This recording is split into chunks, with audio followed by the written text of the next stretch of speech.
Hello everyone, my name is Lowko, and welcome to the first episode of Progamers Fishing. Today in this episode, in this very first episode, we are going to take a look at Stephano's Zerg vs Protoss. For this video, I'm going to assume that you already know the basic build order of Stephano in Zerg vs Protoss. So if you don't already know how to do that, please check out the video instead. I'll probably put an annotation up on this video that will take you to the video to show you the basic build order of Stephano. Now in this video, we are gonna go a little bit more in depth. We are going to watch a game of Zerg vs Protoss that Stephano recently played, and we are going to check out how he responds to certain situations. So, just to make the video a little bit less long, I actually sped up the game until the 4-minute mark, just because at the 4-minute mark, it's kind of the standard timing for you to really start seeing any kind of deviations in the build order, and up until the 4-minute mark, all you really did was getting the 3 hatcheries up. It's actually a little bit poor before throwing down the 3rd hatchery, but at that point, the game really starts to roll out. So let's hop straight into the game and let's have a first episode of Progamers Fishing.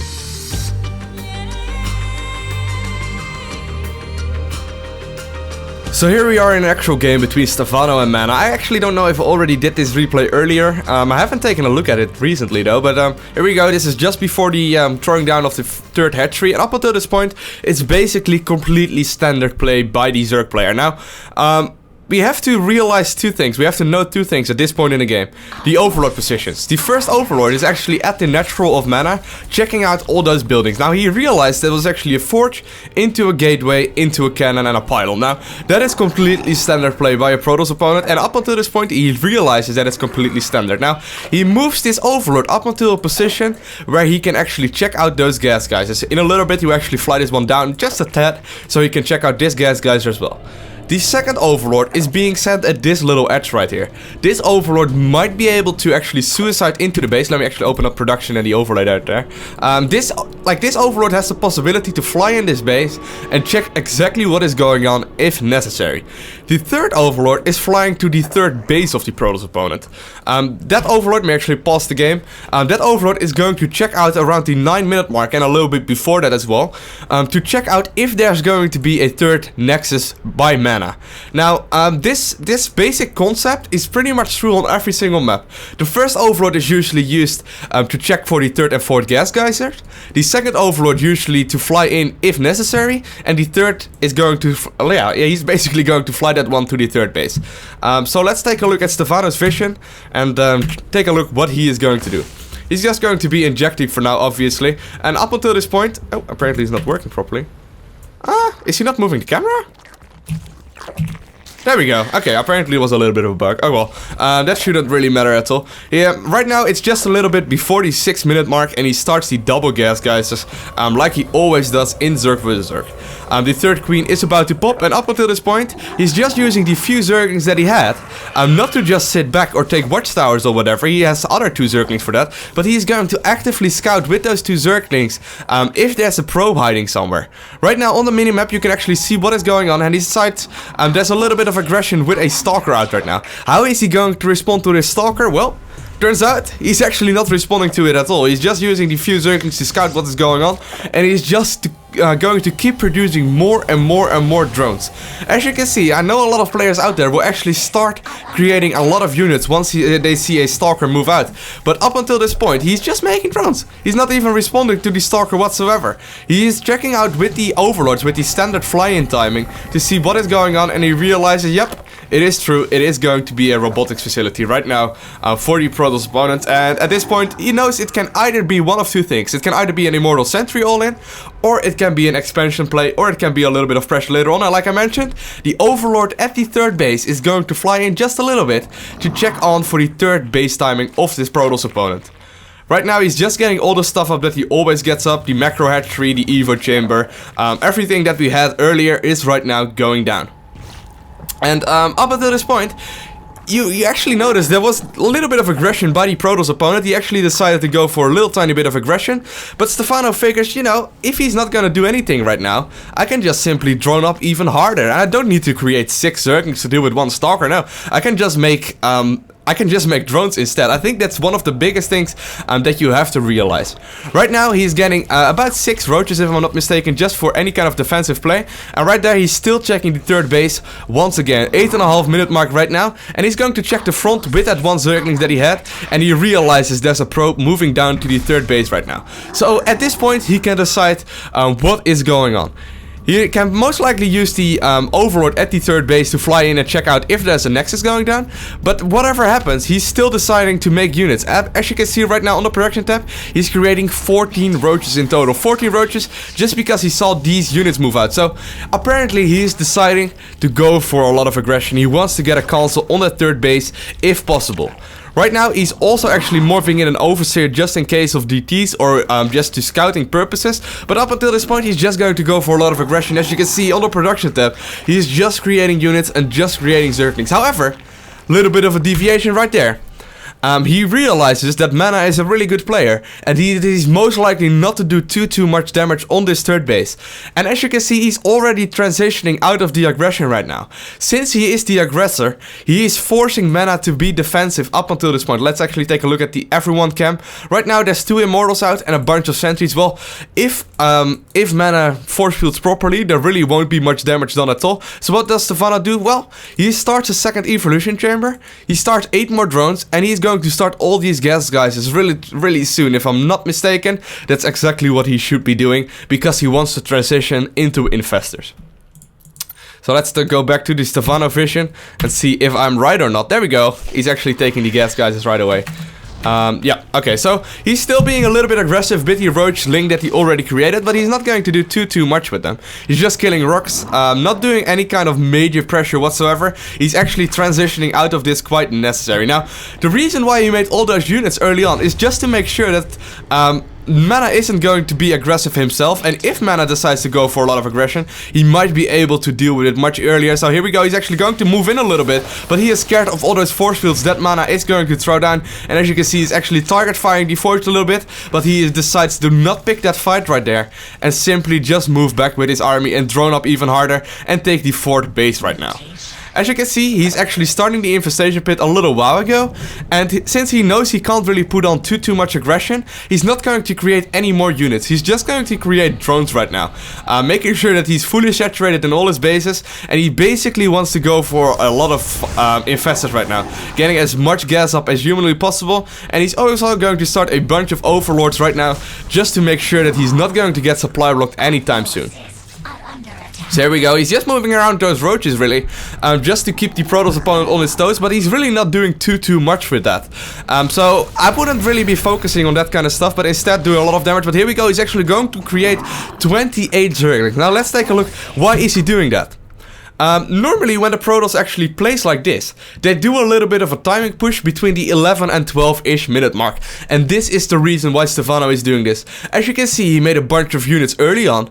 He is trying to transition out of this, but the Protoss basically wants to be pushing before the big mass of infestors comes out. So what is Stephano doing? He knows that Mana is going for this push either sooner or later, and he's just preparing for this. Since he's fully saturated in all his bases, he will have enough larvae and yeah, he will have enough minerals and larvae to actually create a lot of Zerglings. Now, at this point, he can decide to go for roaches as well, but he is not doing so because you want to be starting infestors as soon as you possibly can. So here we go, he's going to make a lot of units because he knows there's a push coming most likely, and he actually does get a little bit of force. Oh, he does sneak out with a lot of stuff. There we go, he's going to be 6 infestors on the production tab right now, and Mana looks like he decides to push back once again, but Stephano is safe versus any kind of aggression that the Protoss opponent can throw at him at this point in the game, and he's also creating 6 infestors. Now, the big next thing to actually realize is when is he gonna go for a hive? Since he's not going for a hive just yet, when is he going to do so? He is just trying to keep his ejects up basically at this point in the game, and looks like he is going to, right when he hits about 8 infestors, right about 8, he's going to throw down a spire. That's actually an important note right now, because I personally, when I do this kind of stuff, I actually lose to a lot of Colossus timing pushes. What will happen sometimes from the Protoss player, and as you can see, Stephano is pretty much blind at this point in the game.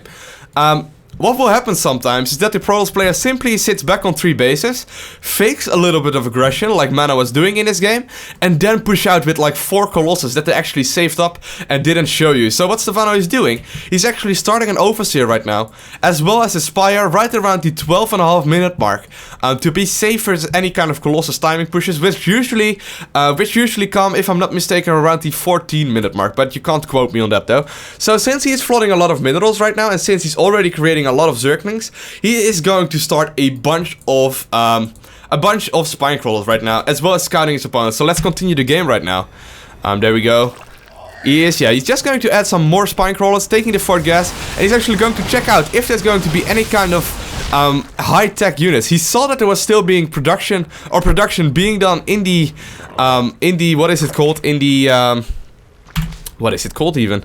The robotics facility. And since he made all those units early on, and since he's playing very defensively up until this point, he is going to get a little bit aggressive with the units that he has. But I highly doubt he will risk it too much. You really don't want to be trading this army just about yet, because you're not having the major economy up just yet.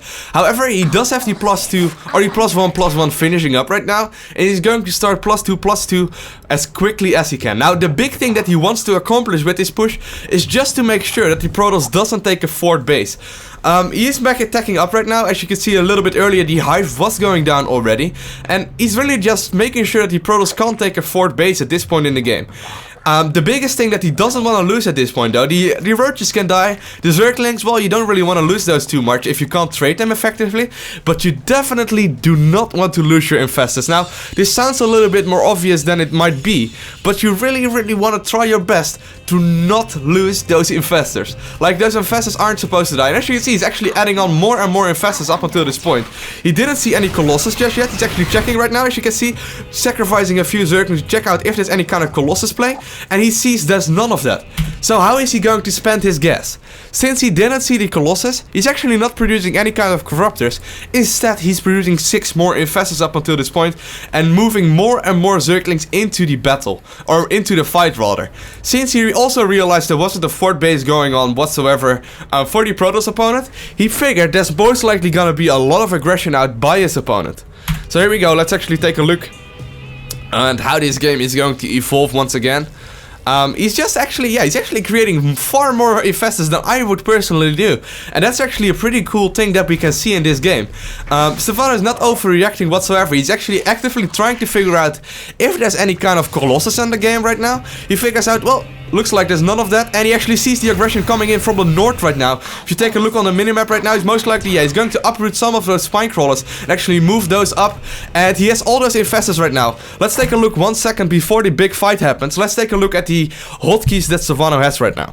StarCraft has all the hatcheries on 4, yeah. He has all the queens on 3, the infestors on 2. He actually has a separate hotkey just for those 9 infestors, and the rest of his army is on 1. Now, since he will be able to control this fight, let's actually slow down the fight to the normal speed of the game, which is actually below the normal speed of that this game is played against, of course. And he's going to fungal this army to delay it a little bit, because the spine crawlers are still rooting in, and he's going to throw down as many infested Terrans as he possibly can. However, as you can see, he's moving in with his main army right now, but he's pushing back all those infested. He threw down the fungals, he threw down the infested Terrans, and he's instantly moving them back. So he's selecting 2, and just there we go, he's actually trying to move them back the best he can. And he's just throwing down more and more infested Terrans at this point. However, there's also a bunch of aggression going on in the main base, so he's using a few units to actually split it up, and he's just going to use his infestors to put the Protoss at bay right now, at the 3rd or at the 4th base rather. And since he has sewed the spine crawlers up and all those infestors, he is pushing back the Protoss player for now. However, he still has the aggression going on in his main base, but it looks like the units that he sent were going to be enough to actually deal with this. And right now, he managed to hold the push, and he's going to actually reinforce with Roach Zergling. As you can see, more and more Zerglings and more roaches going down, but he is leaving the infestors into the 3rd base right now, or into the 4th base rather. He's not going to send those into the main as well, because he needs to have the fungal down as soon as stuff happens. So let's speed up to the faster game speed once again. He's actually going to fungal them and do as much damage as he possibly can. But as you can see, he's once again not rushing for the what are they called? The Broodlords. he's not going to rush to them at all. He's simply just making more and more units, and then eventually is making few corruptors to go back into this fight. However, once again, those infestors are in a little bit of danger, and he's moving them back, losing a few of them, which isn't the best thing to do, I guess, but he's not going to sacrifice them. He's actually trying actively to not lose those infested. He lost a bunch in this game. However, the +3 is started right now, as well as the what is it called? The adrenal glands upgrade for the Zerglings. And at this point, he basically wants to stop creating roaches. Since he's going to start a lot of production soon with the Broodlords, he really doesn't want to do any more roaches right now. Roaches are incredibly supply inefficient. They are good units early part of the game, but once you start to approach the 200 mark, it gets a lot harder to actually do this properly. So what is Stephano going to do with the units that he has? Well, he's basically just going to make sure that there's no fort base up, and he's also not going to create any more. He's actually just going to create more and more spine crawlers right now and get in as many broodlords as humanly possible, even starting a second spire right now to get the double upgrades going. So at this point, Stephano is sitting back. Maybe your gut instinct is to actually do as much aggression as you possibly can after holding a push, but Stephano isn't doing so. He's actually realizing that his Protoss opponent isn't having a fort base up, and he simply just sits back. He's making more and more spine crawlers even, and playing as defensively as you possibly can. Now, the first Broodlords are already up and finished, so at this point, he knows that if the opponent will be moving out soon, he really will be able to crush this army. And right now, yeah, he has a lot of Zerglings out at this point in the game, so he's really just trying to sacrifice a few of them. He doesn't really need those anymore. And he's just checking out what is going on at the Protoss side of things, and he finds a proxy pod, or it's actually a warp gate right now across the map, and he's going to use a few of those corruptors and the fungal of the infestors to kill off the warp gate right now. At this point, he basically only needs gas. He's not going to create any more drones to use for any kind of mineral minings, because at this point, you don't really need any more of those. You just need gas at this point. So what he's going to do? Well, he's just going to dump all his minerals in Zerglings, and he's just going to create more and more Broodlords right now. So let's actually speed up the game, because all Stephano is going to do right now is get as many Broodlords as humanly possible. So here we go, he's actually going to make as many as possible, just getting more and more of them up, getting the double upgrades going for the Broodlords as well, and using a bunch of the Zerglings to actually target fire, because right now he's approaching the max supply and he doesn't really need any of those Zerglings anymore, so he simply just sacrifices them. What he wants this army to be like in the late part of the game is actually just Broodlord, Infestor, and maybe a few Corruptors in there. With as high as upgrades as humanly possible. What he's also doing right now, cool to see, he's actually going to start a lot of queens right now. As many queens as he possibly can create, because he's going to use those queens for the transfused upgrade, or for the transfuse ability that they can throw down on the Broodlords. So up until this point, he's just maxing out his army with as many Broodlords and as many Infestors and as many Corruptors and Queens as he possibly can. He's even giving the Protoss opponent the fort base, and he's not even caring about that at all. He knows the Protoss opponent has that base up, and he's simply just deciding to not care about it and simply go for a bunch of aggression early on himself.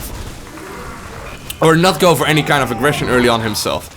He has the big Protoss ball up right now, and at this point he feels like he can get a little bit more aggressive, actually moving all his forces up and trying to do his best to make sure that the Protoss army isn't coming from the north whatsoever. So right now I believe he's going to attack relatively quickly, and there we actually can see the aggression going down. Now, since he didn't really scout the Protoss opponent up until this point, he actually didn't realize there were all these what are they called even? The carriers out at this point. However, he's going to use a bunch of those infestors. I believe he actually has more. Is this only... Yeah, he actually only has 5 infestors left. That's not a lot actually. But he's going to use the infestors to actually fungal down the carriers and target fire them down. As you can see, shift clicking them even with those corruptors to target fire each and every one of them. So the corruptors won't target fire the little tiny bit of... I don't even know what they're called. What are they called?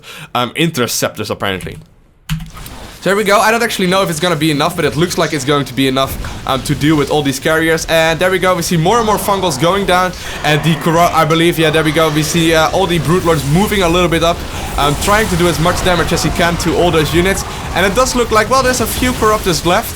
Or a few carriers left right now, but Stephano isn't really caring about that too much, because up until this point, he has so many Broodlords. As you can see, since he realizes all those carriers are out, the chance that there will be a mothership anytime soon will be hard. And he's just going to basically push up a little bit and try and do as much damage as he can right now to the Protoss opponent. Corruptors are going to reinforce this. There we go. The Corruptors are already right here. And he's just making sure that there's no 5th base for the Protoss player. Just trying to actually make as many units as he can. Now, your gut instinct to reinforce his army is actually to make a lot of Zerglings right now. You have all this larva, you have the minerals, you have the gas. Or you actually don't have the gas anymore, so what are you going to do? Well, Stephano isn't actually reinforcing with Zerglings just yet. He was actually just spending all his gas on as many Corruptors as humanly possible. I actually wonder if he's going to make Zerglings at all. He's going to create a bunch of them, but he's actually not making too many. Already maxing out, and here the queens are coming into the fight, so here we go. Once again, going to be a bunch of aggression going on right now for the Zerg player, or for the Protoss player rather. And he is going to target fire all those units as best as he can, but right now the ground army of the Protoss player isn't that big whatsoever. He's going to target fire all those carriers right now and trying to do as much of damage as possible to those. And carriers are really expensive, and mana does decide to GG out of the game. So I want to thank you guys all for watching this first episode of Progamers Vision. I hope this helped out a bunch of people right there. It actually did help me out to actually realize that Stephano is actively trying to scout for the Colossus early part of the game, and if he doesn't see them, he simply makes more Zerglings and more Infestors and doesn't make any kind of Corruptors early on. I also realized that Stephano went for a 12.5 minute early Spire, which is something that I wasn't doing myself, but that I will try to do from now on. So I want to thank you guys all for watching this. Please hit the like and favorite button if you enjoyed the video, as well as subscribe if you want to see more. So I want to thank you guys all for watching. Have an awesome day. Don't forget to smile, and hopefully I see you again. Bye!